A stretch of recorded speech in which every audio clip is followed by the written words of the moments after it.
الرحمن الرحیم، میں ہوں منظور احمد، آپ دیکھ رہے ہیں پیام خیبر۔ اس وقت میں موجود ہوں سماجی اور فلاحی شخصیت جمشید انصاف صاحب کے ساتھ۔ ان سے آج بات کرتے ہیں 23 مارچ 1940 جو قرارداد پاکستان پیش ہوئی تھی، اس حوالے سے ان سے بات کرتے ہیں۔ جی السلام علیکم۔ وعلیکم السلام ورحمۃ اللہ۔ 23 مارچ 1940 کو قرارداد پاکستان جو پیش ہوئی تھی، وہ پاکستان کی ایک بنیاد اور جو نظریہ تھا مسلمانوں کا ایک الگ وطن کا، تو وہ پھر دنیا کے سامنے وہ چیز جو ہے قرارداد کی صورت میں آشکارا ہوئی۔ اور 23 مارچ 1940 کو قرارداد پاکستان پیش ہونے کے بعد پاکستان کے بننے تک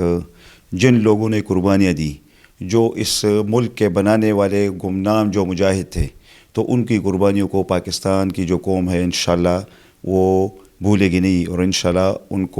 ان کی قربانیوں کو ہر وقت انشاءاللہ قدر کی نگاہ سے دیکھے گی۔ اچھا یہ بتائیں جمشید صاحب کہ اس وقت ملک عزیز انتہائی کرٹیکل کنڈیشن سے گزر رہا ہے، اس حوالے سے آپ کیا میسج دیتے ہیں؟ اس حوالے سے تو میں یہ کہوں گا کہ یہ آپ کی بات بالکل درست ہے کہ ملک جو ہے اس وقت مشکل حالات سے گزر رہا ہے، دہشت گردی کی لہر ہے، کچھ معاشی مشکلات بھی ہے، لیکن انشاءاللہ ہم یہ امید کرتے ہیں اللہ سے، بلکہ یقین ہے کہ پاکستان کی جو سیکیورٹی کے ادارے ہیں وہ اور پاکستان کی جو قوم ہے وہ مل کر انشاءاللہ اس افریت سے انشاءاللہ چھٹکارا پا لے گی۔ اچھا یہ بتائیں جمشید صاحب کہ ہماری یوتھ جو ہے ماشاءاللہ ان کا ایک وائٹل رول ہے پاکستان کے بنانے میں، اور ساتھ ہی ساتھ پاکستان کو ایک اعلیٰ مقام تک لے جانے میں، تو یوتھ کو آپ کیا میسج دیتے ہیں؟ یوتھ کو میں یہ کہوں گا کہ جیسے منظور صاحب آپ کا جو کویسچن ہے کہ پاکستان کے بنانے میں بھی یوتھ نے اپنا کردار ادا کیا تھا، بالکل بے شک اس میں کوئی شک نہیں ہے، لیکن سر ابھی اس وقت یوتھ کو میں یہ کہوں گا کہ آج کی جو یوتھ ہے وہ ماشاءاللہ تعلیم یافتہ ہے، ان میں شعور ہے، وہ جو ہے ایک بہتر فیصلہ اپنے ملک کے بارے میں، اپنی زندگی کے بارے میں کر سکتے ہیں، اپنے معاشرے کے بارے میں کر سکتے ہیں۔ تو ہمارے جو اس ملک میں جو معاشرتی برائیاں ہے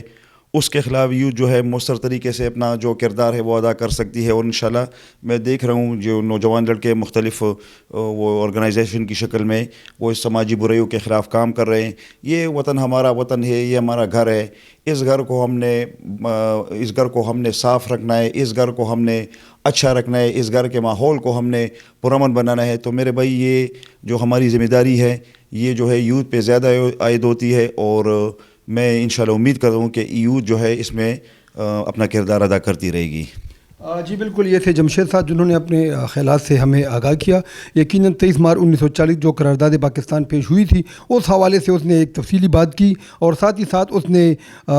جو آج کل جو کرٹیکل کنڈیشن ہے، ملکی حالات انتہائی نازک دور سے گزر رہے ہیں، تو ہمارے ملک پہ اللہ تعالیٰ خصوصی رحم و کرم کرے، اور ہمارے جو ادارے ہیں وہ ماشاءاللہ چوکنا ہے، اور